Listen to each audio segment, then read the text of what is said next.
hindi nagpapahinga ang mga kampon ng kasamaan. Walang pinalalampas na mga sandali. Ang mga selebrasyon at importanteng okasyon ay sinasamantala ng mga kriminal para ipagpatuloy ang kanilang mga masasamang gawain. Mabuti na lamang po at mayroon tayong mga alagad ng batas na nagsilbing guardian angels ng ating mga kababayan.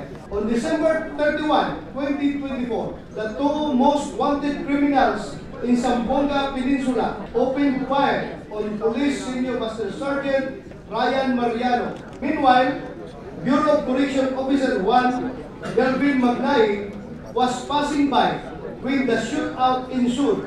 Ginawa po natin ang pagkilala at pagpaparangal na ito sa ating mga bayaning pulis na hindi naiba sa mga namatay in the line of duty. Laging isang paa ang nasa hukay.